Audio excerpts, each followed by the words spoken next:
think he's here.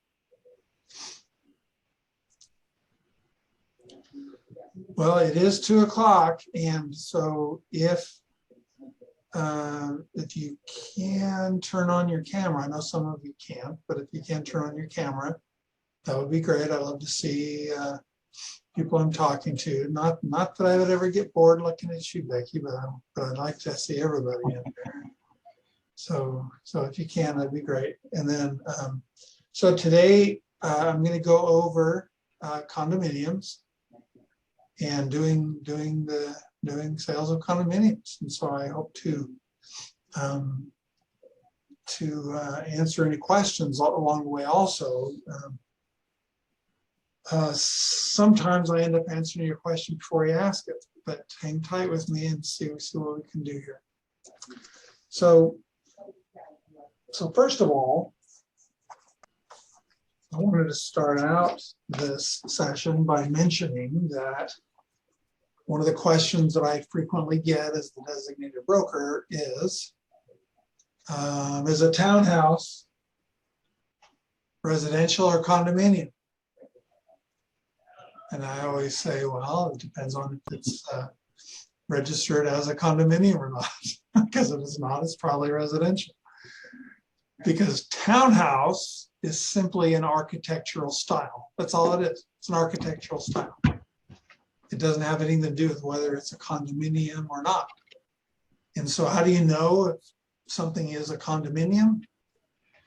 There would have been filed, and it'd be on a legal description, there would have been filed a declaration of condominium.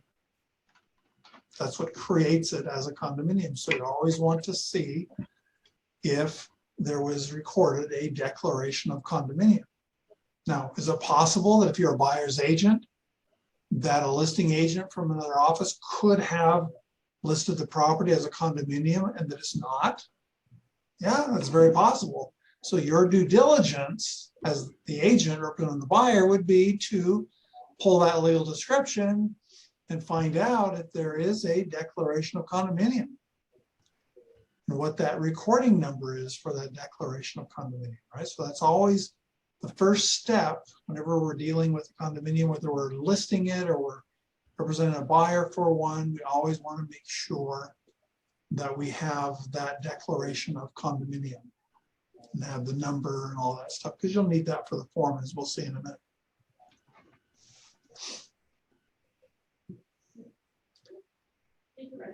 If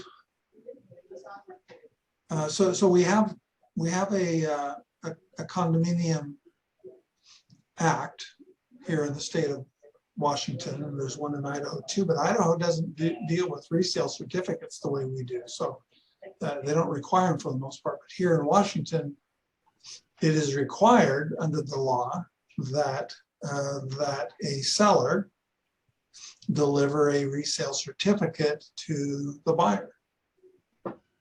So I wanted to take a bit of time, because the main thing I get questions about is about the resale certificate. So I wanted to really go over this with some clarity. So if you do have questions as I go into it here, feel free to ask. But first thing I wanted to let you know about the resale cert is that under RCW 64.34.425, so I'll say that again in case you're trying to write that down. RCW 64.34.425 deals with resale certificates. So that's a good section just to have pegged for you there. There's a slightly different RCW that is for the HOAs. The HOAs, for example, under the condo law in Washington requires that they give that resale certificate, they deliver the resale certificate to the seller no later than 10 days from when it's been paid for and requested. That's their RCW. So keep that one in mind too. That's an important one, because some of the HOAs are not very good about responding with the resale certificates, and they have their own RCWs to go by. If they end up messing up a sale, they messed it up because they violated the law, and they're going to be liable for that. Could be liable for that if they get sued. The HOA can charge up to $275 maximum for the resale certificate. I'm pausing to see if anyone's heard an update, if that's been updated from 275 or not.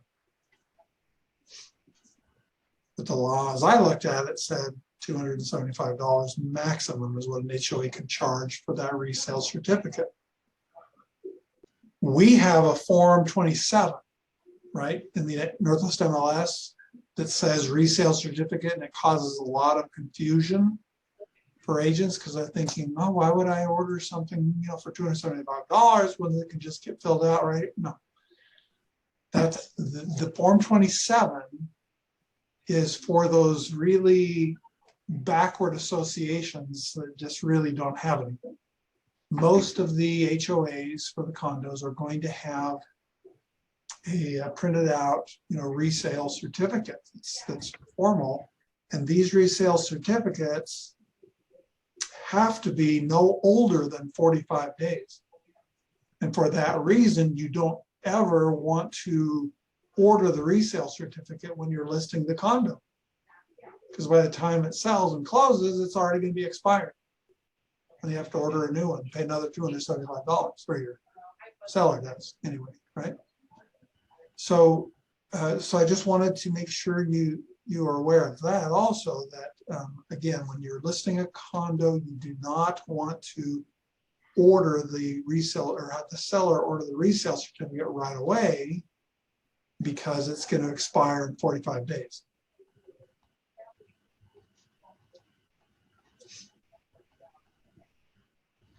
Also, regarding resale certificates, if it's a newer condominium, then it may be subject to a state law that was just implemented in 2019 that requires them to issue a public offering statement instead of a resale certificate. The public offering statement lists a few extra things on it than what does a resale cert. Lists a couple of other things on it, and it also, the buyer gets 7 days to terminate for any reason. After they get that public offering statement, they can just terminate the deal. 7 days to do it.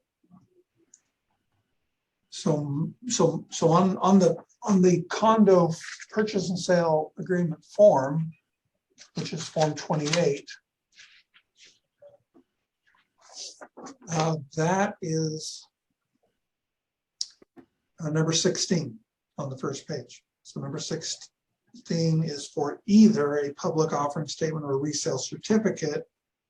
Then you check the box that it was either received or will be delivered to the buyer blank days after mutual acceptance.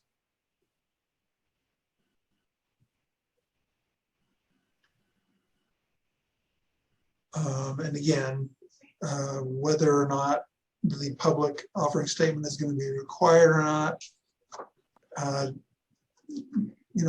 basically if it's new, it's going to be required. If it's new or proposed, it's going to be required. If it's been there before 2018, the condo, it's not, then it's for sure going to be a resale certificate.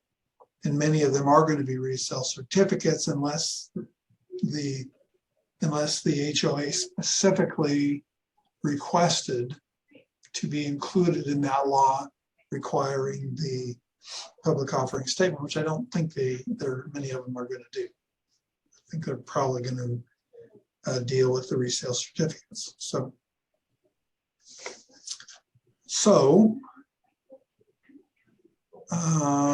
questions to this point?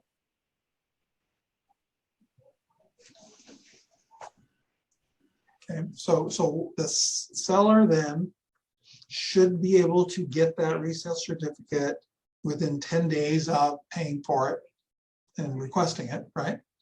So they want to document that and make sure they know when that's been sent and requested, and they would by law get it within 10 days. Once the seller has the resale certificate, the next step is the seller must sign the front page of that resale certificate and date that, and then it may be delivered to the buyer. Okay, so if it's delivered to the buyer without the seller's signature and date, then it's of no effect in terms of the buyer's ability to terminate and all that kind of stuff. So the buyer should insist. So if you're representing a buyer, you should insist that resale certificate come with the signature of the seller on the front page of it, dated. Because it's not considered delivered until that signature of the seller is on it. Once that signature, and so if you're a listing agent, of course, then there's really peril for you as the agent representing that seller and not making sure the seller's signed it and dated it. So the seller's always got to sign that front page of the resale certificate, which is a book. You know, it's gonna look kind of like this. You know, it's gonna be pretty big and thick, and that's why it costs up to $275. So then the buyer gets the resale certificate and has 5 days to terminate once it's been delivered to him with the seller's signature on it. Okay, so then the buyer gets 5 days to read through it and decide if they're going to move forward or terminate. So what key things would they be looking for? Well, they would be looking for the financial strength of the FHA, of the HOA, because if a condo is going to be sold FHA, it's got to have a certain amount of reserves there or it can't go FHA. So you don't want to be listing a condo for sale FHA unless you've gone to the association and verified that they're FHA approved, because again, they have to have, you know, a certain number of reserves held for repairs and things like that. But then the buyers got that 5 days to review it and decide if they want to move forward or not. And if they decide not to, they don't have to give a reason. They just have the legal right within 5 days of receiving it to just terminate. So how do we count 5 days? Again, just to remind you, when it's 5 days or less for a computation of time, then we're going to only count the weekdays and not the weekends and holidays, right? So in that computation of time, if that was done, if we had the resale cert delivered on Wednesday, tomorrow, no, sorry, that's 2 days, 2 days, on Wednesday, okay, so that means that from Wednesday, there's 5 days, so Thursday, Friday, Monday, Tuesday, Wednesday is when, all the way to 9:00 p.m. is when the buyer has the ability to terminate that contract. So they want to look over that resale cert carefully for how strong the association is, to make sure they've got reserves, to make sure they're being run correctly. So you get to see their minutes and you get to see the whole thing. You get to see all the ins and outs of that whole condo development, right? And so it's important that they read those things over, look for HOA dues, look for the management of it, look for common areas and things, and what is considered common areas and what are considered private areas and so forth. And so So they want to be able to understand the scope of what it is that they're buying when they buy a condo, right? Some condos, of course, have really high homeowner associations, you know, so I think of the one I used to live in and then rented out for a while, a condo on Lake Bellevue, right? You know, condo on Lake Bellevue that I had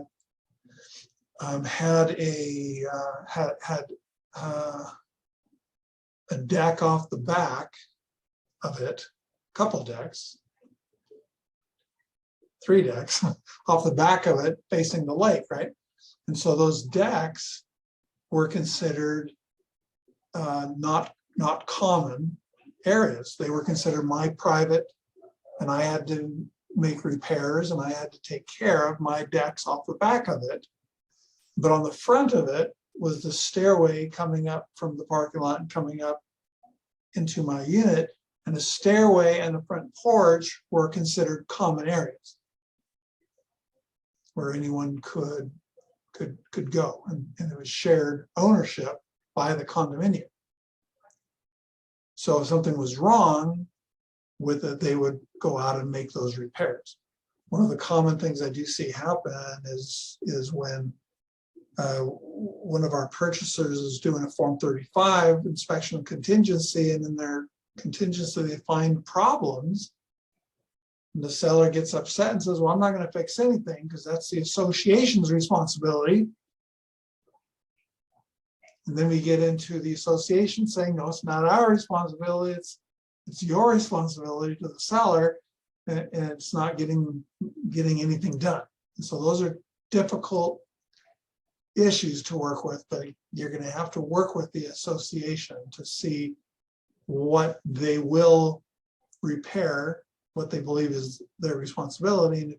And if it's not, if they say they're not going to cover it and the owner says no, they have to, you have to let the owner know, well, then you got to sue your association, because and the repair's got to be done for this to close, so we just need to get it done. And if you want to sue the association, you can sue the association, but you know, but usually the association is going to make the decision as to whether that's a condo HOA repair or if the private owner has to repair it, which is basically if it's considered a common area or not.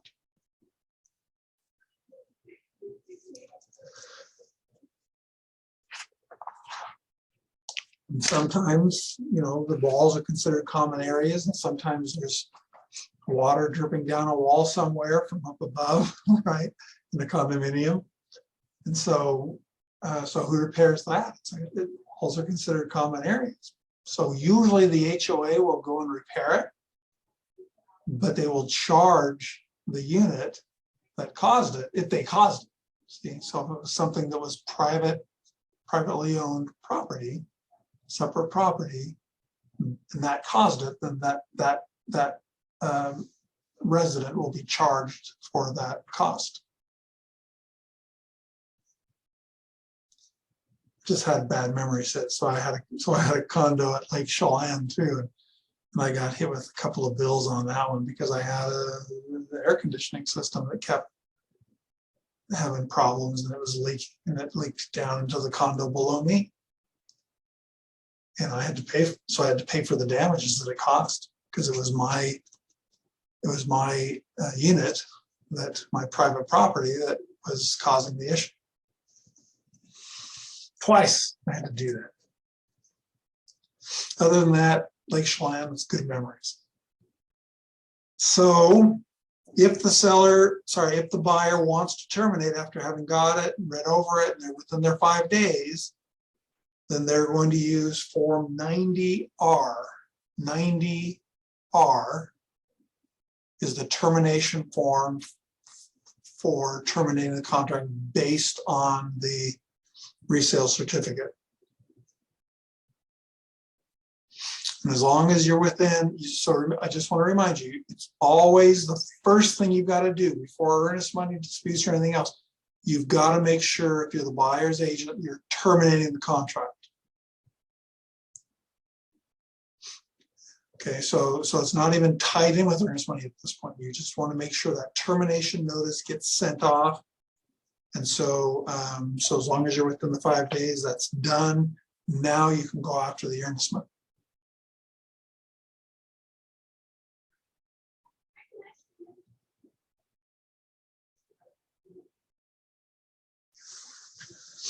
Okay, any questions?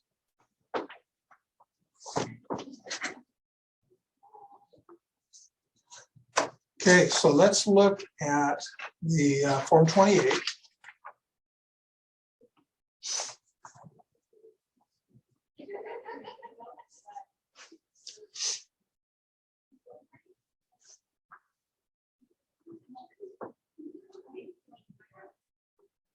Okay, I'm going to pause. I'm going to ask you a question. I'm going to pause just to ask you a question.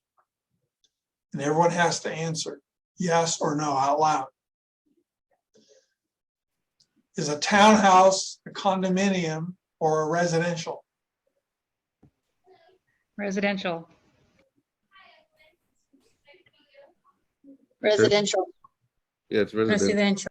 Residential, it's the style. Yeah, unless it has a declaration of condominium, right?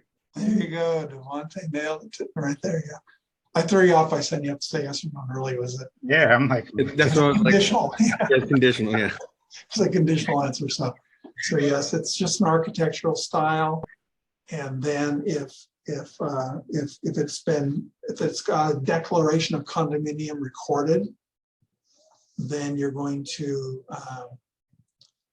then it's going to be a condominium, or it is a condominium.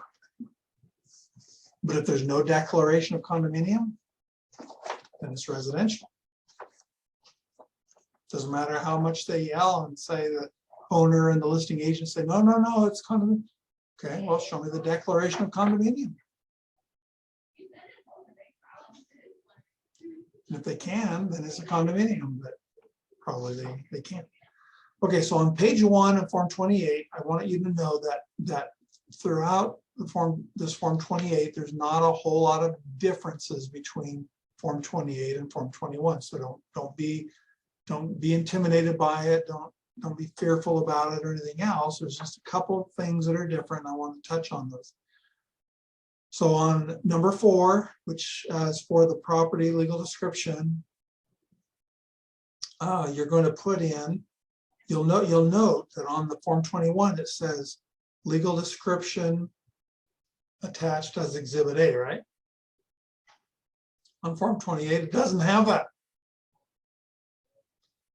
What it has is the tax parcel number, the unit number, residential condominium name, the parking number, storage number, and then the address of the property. And then below that is the critical one, which is the declaration recording number. So that's why you always want to pull that first thing and have that available to check that box and write in the declaration of condominium number. Then we have attached as Exhibit A, because you might need to have that declaration attached separately as Exhibit A. And if it's not available, you would check not available. And Form 29 would be for new construction. So I'm guessing that's because it's brand new and hasn't been done yet. So that's how you address that issue. Now, we just did have a lawsuit last year that was over the parking. So on the listing, it was put in that there were and we were the listing. And we were the listing office. So we had put in the purchase and sale contract that there were 2 parking spaces, and their numbers were written in that blank, actually, the 2 numbers of park, the 2, 504 and 509 or whatever those are. written in there, and then when it turned out with the lawsuit, what turned out was that it was in the HOA documents that there were 2 parking spaces, but one was assigned specifically to that unit, and the other one was given special permission to go ahead and use that unit. So the new buyer was saying, well, I'm not going to have use of that unit, you know, or that parking space. I'm not going to have use of that parking space. So I've only got 1 parking space and I need 2. And it turned out that it was something really between the association, because the listing agent had gone down to the association before listing it and asked the association to give her something that showed and proved that there were 2 spaces there for that unit, which they did, and signed by the association. So basically that's what we did in the suit. Was we said, you know, if you're going to sue somebody, you sue the HOA, because we just represented what they represented to us. That's reasonable verification, right? So it was reasonable verification, and our agent did nothing wrong. So eventually that was dropped against us, and they just simply pursued the HOA. But it was a good lesson to me. You know, we need to always make sure we're verifying those things. And this agent was so good to make sure that she had gone down and kept records of this and gotten this thing signed by them, saying that these 2 parking spaces belong to this unit.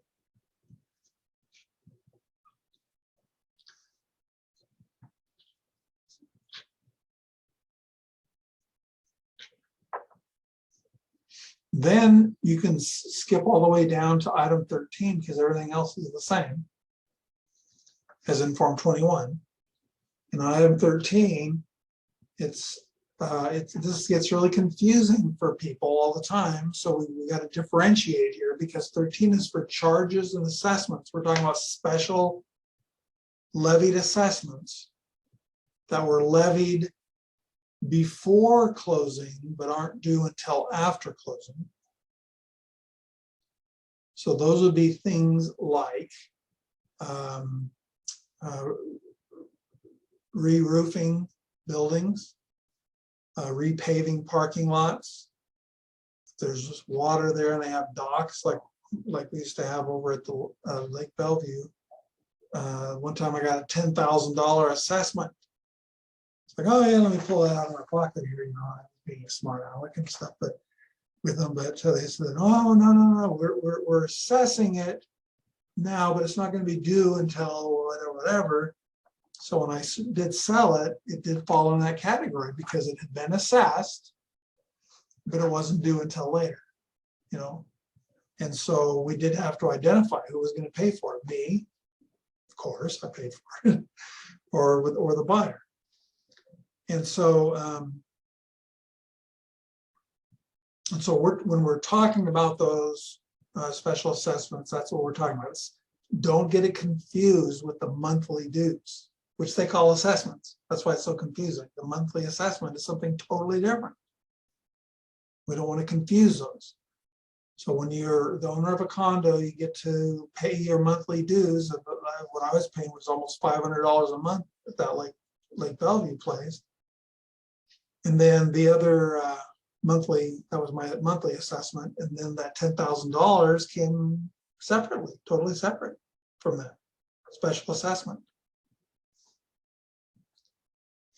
I found out I was made of money. I didn't even know that. And all of a sudden I found I was made of money. But then shortly thereafter, I had no more. So I wasn't made of it anymore. It seems silly that they could just charge all these crazy numbers, right? And then people think, well, why would I even own a condominium if they can just do this, right? Well, the reason is because those assessments that I was talking about, they're almost $500 a month.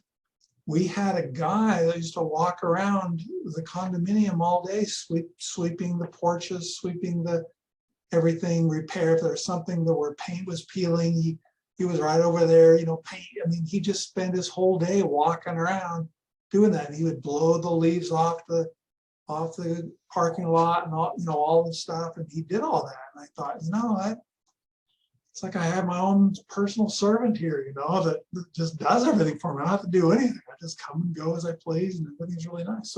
So always make sure that you and your clients look before making judgment and see what it is that they're getting, what the buyer's going to get for those dues that they're going to be paying monthly, right? Because I felt pretty good about it. We had a swimming pool, and then they maintained the swimming pool, and they maintained the docks and all the stuff. And I thought, sheesh, under $500 a month, that's, for me, that's pretty nice. But when you think about it, a huge complex like that, and everybody's paying it's a lot of money going out, right? But these are decisions that every buyer has to know about to make a good decision. What is being provided with this? I had garbage provided also with that, so there's several dumpsters, and we didn't ever have to do anything other than throw our garbage into the dumpster and done. And there was no fee to pay because that was part of the condo dues, as was water. So be aware of what it is they're paying for, is what I'm saying. Number 15 is also different, and that is that this is for declaring whether this is new construction or a conversion. And what does that mean? It means they converted from Judaism to Catholicism. No, just kidding. It means they converted from an apartment building to a condominium. And why is that significant? Because an apartment building is usually built under certain codes that don't give the noise privacy and things that condominiums are built under.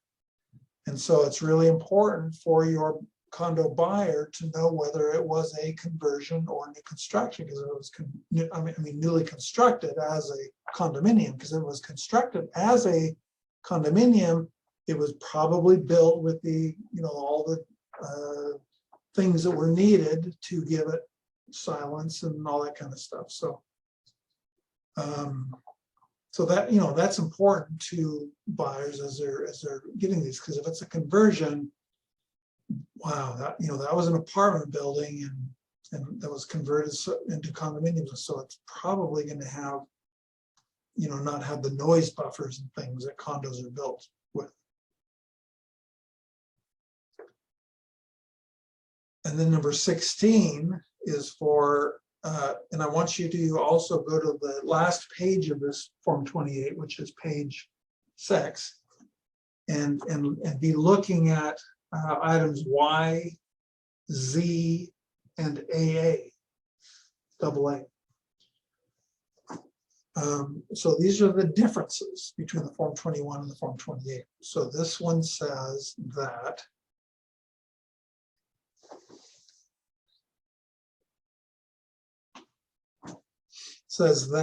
the public offerings, number 16 says the public offering statement or resale certificate has either been received by the buyer or will be delivered to the buyer within X number of days after mutual acceptance. Okay, so that you fill that in accordingly, and then number 16 explains on the letter Y what that all means. So if you or your buyer has questions, you tie in 16 with letter Y on page 6.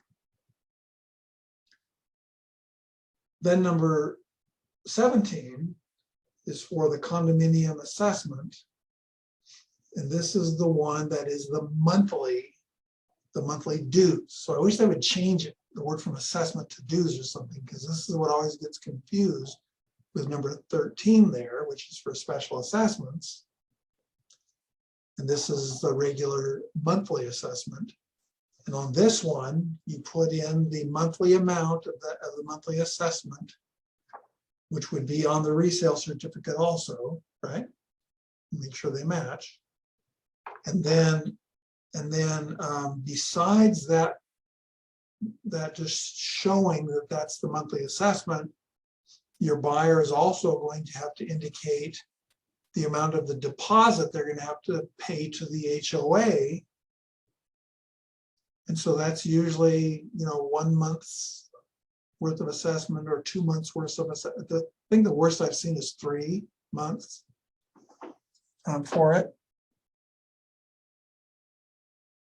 And so for that one, you're going to have to check with the HOA to find out what their required deposit is, whether it's 1 month or 2 months or 3 months. Some of them say, well, we don't have a deposit, okay, because they're not very well run and they probably don't have the reserves all there that they need to have. But maybe they do. I shouldn't criticize them without knowing, should I? So you're going to put in the first blank there, the monthly dues, and then the second blank, the number of monthly dues that are going to have to be paid as a deposit in advance.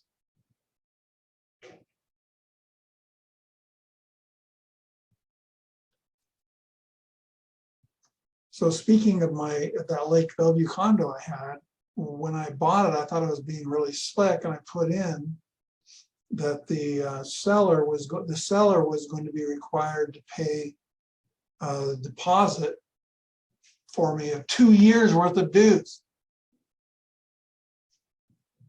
And the seller agreed. It was all signed off. When I went to closing, the escrow didn't put in the full 2 years. And the reason was because that condominium law we have here in Washington State does not allow for the seller to pay the buyer's dues for them in advance. Doesn't allow it. Wow. So I learned the hard way on that, trying to negotiate something I thought was really slick. And I had to use the money for something else. And the seller was, amenable to that at the time. So, but here you want to make sure that that you're checking with the HOA to see how many, how much of a deposit is going to be required.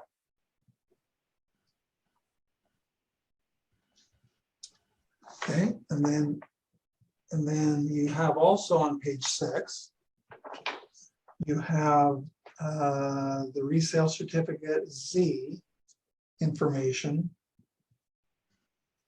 And that one, this is the paragraph that states on line 252 that the buyer has 5 days to terminate.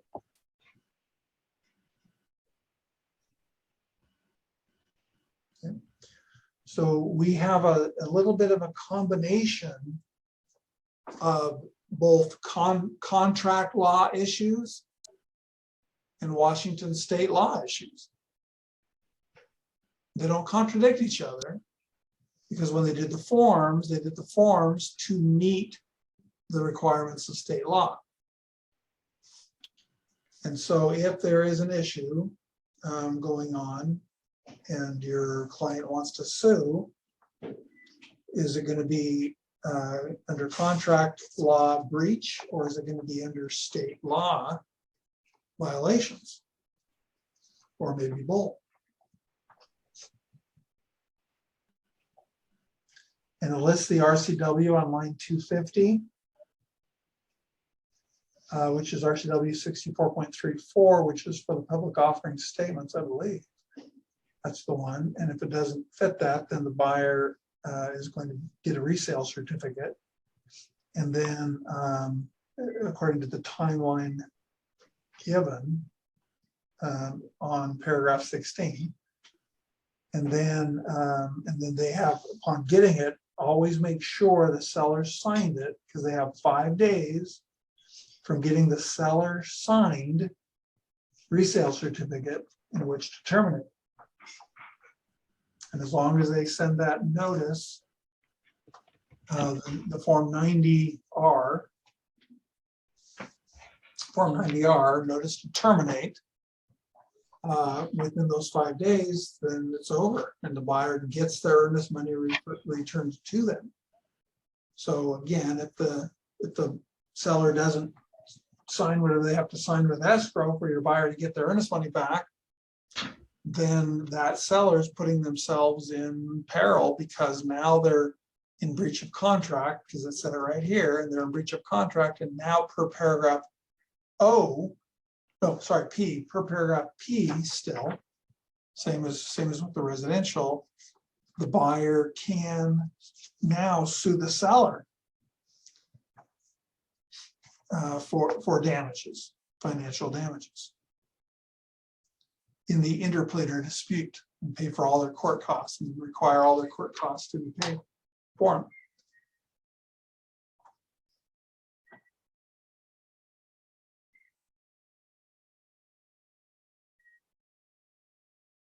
And then 17 is just a advisory that even though it says that the monthly dues are such and such, they do go up sometimes, right? Okay, so they do change from time to time. So that's with Form 28, your purchase and sale contract for condominiums, right? So it's not much different there, is it? As long as you know those couple of lines, 3 lines really that are different, then you're good to go with condominiums. In listing a condominium, you're going to make sure you use property type 2, right, instead of property type 1, which is for residential. So you use property type 2, and you fill it out just like you would for the other, but you're going to be including some of that financial information about the condo and dues and things that are going to be on it. So you got to make sure you have that information. And okay, questions?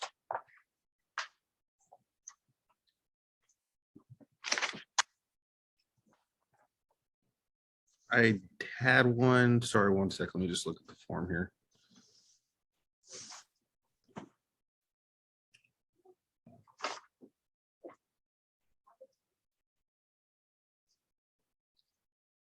Where's it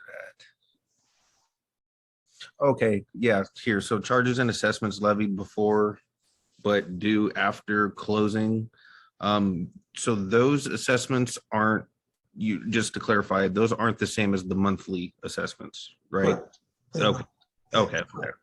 right, never mind. So yeah, so they will be additionals. Think of it as Yeah, addition. So addition. in addition to those monthly dues identified in 17, they're going to have to pay for the special assessment. Someone's going to have to pay for it, either the buyer or the seller. Okay,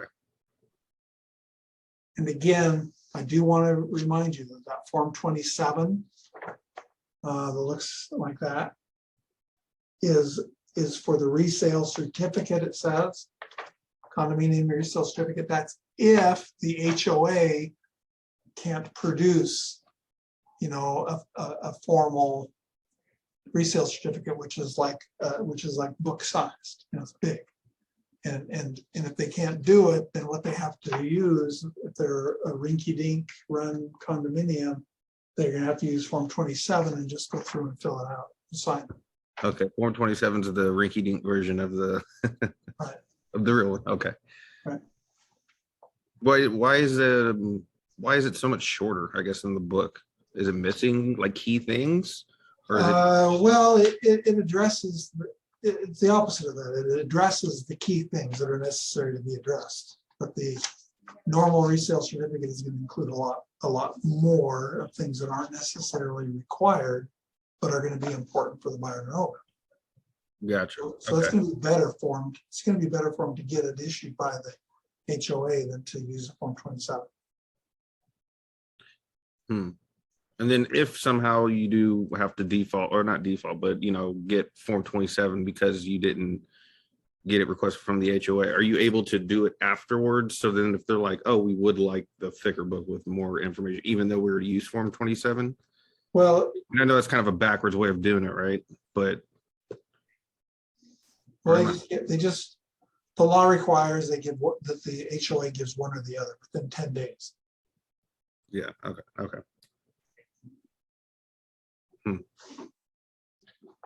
So then the really important thing to know is this, that for the Final Four in March Madness, I picked Gonzaga to play Arizona in the championship and Gonzaga to win it over Arizona.